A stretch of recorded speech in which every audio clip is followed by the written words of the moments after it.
কি বলা উচিত আর কি বলা যায়, সেই বক্তব্যটা কমপ্লিটলি আমি সবার মতামত নিয়ে সুলতান আহমেদকে আমি লিপিবদ্ধ করে দিয়েছিলেন অ্যাজ ইট ইজ।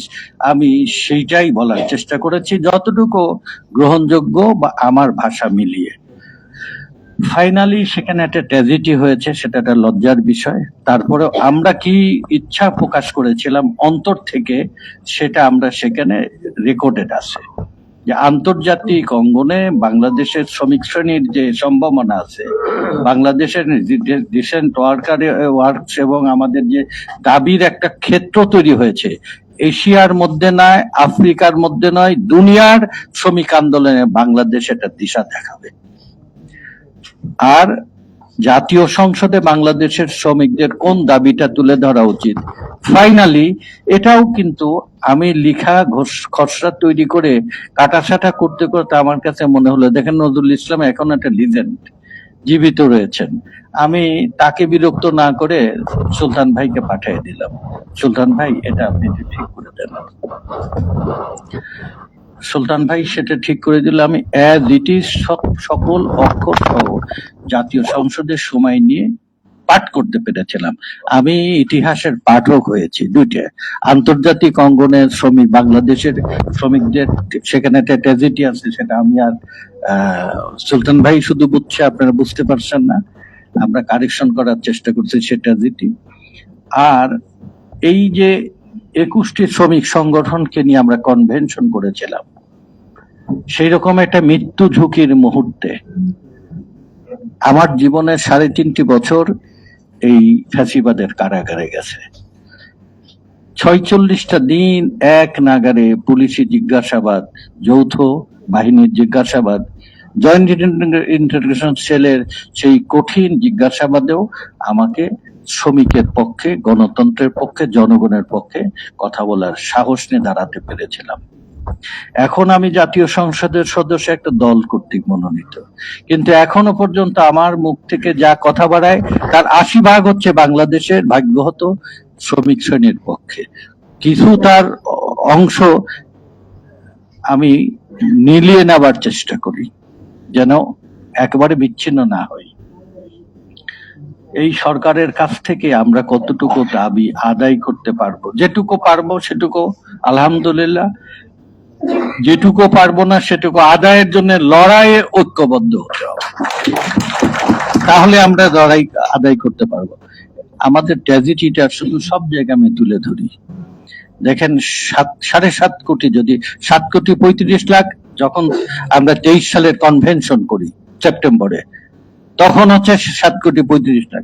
এই সময়ের মধ্যে মানুষ তো আর মরে না, জন্ম লাগায় তার সে 2 গুণ মানুষ যা মরে।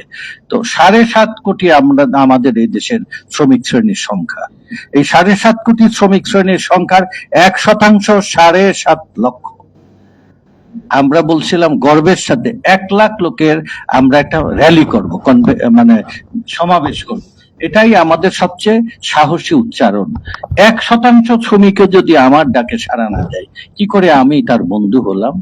তার সাথে আমার হৃদয়ের সাথে হৃদয়ের, চোখের সাথে চোখ যদি মিলে যায়, তাহলে পরিবর্তন কে ঠেকায় রাখবে? আমি বিশ্বাস করেন প্রাণান্ত চেষ্টা করি। 18 ঘন্টা এখনো পর্যন্ত পরিশ্রম করি বয়স হয়ে যাওয়ার পরও। গত পরশুদিন এই অ্যাম্বুলেন্সের একটা ড্রাইভার একটা করছিল না, এটা আমি রাত্রি 3:30 পর্যন্ত জেগে সলিউশন করে ভোরবেলা আমি চট্টগ্রাম গেছি, 6টা শ্রমিকদের মিটিং করে আবার ফেরত এসে আপনাদের মিটিং এ আসছি। আমি এইগুলা উদাহরণ দিচ্ছি যেন আমরা সবাই কাজ করছি।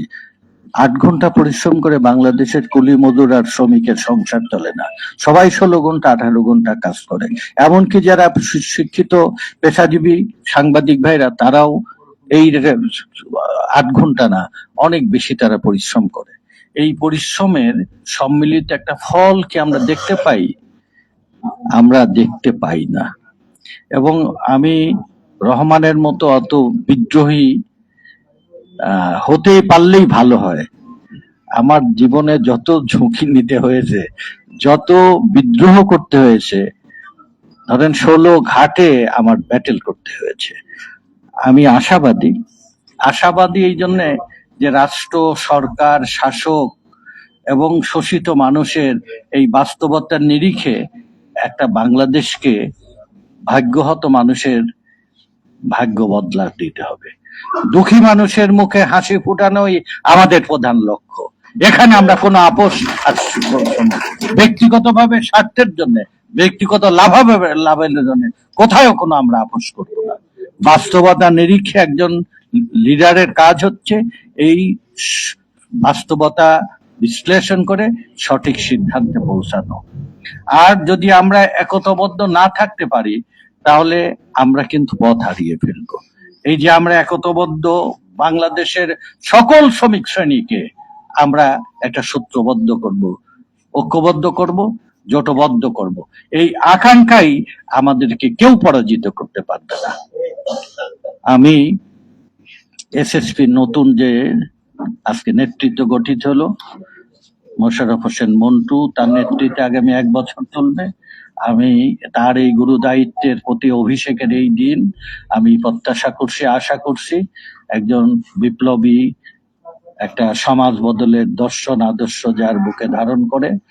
আমাদের এখানে দেখেন বৈচিত্র্যটা কি, লেফট রাইট সবাই আমরা এখানে আছি। এটা হচ্ছে শ্রমিক শ্রেণীর দর্শন, দুনিয়ার মজদুর এক হওয়ার দর্শন। এখানে সবাইকে আমরা ধারণ করব এবং একেবারে অখাদ্যবাদে যা কিছু আমাদের হজম করা যায় সবকিছু আমরা নিয়ে এগিয়ে যাব।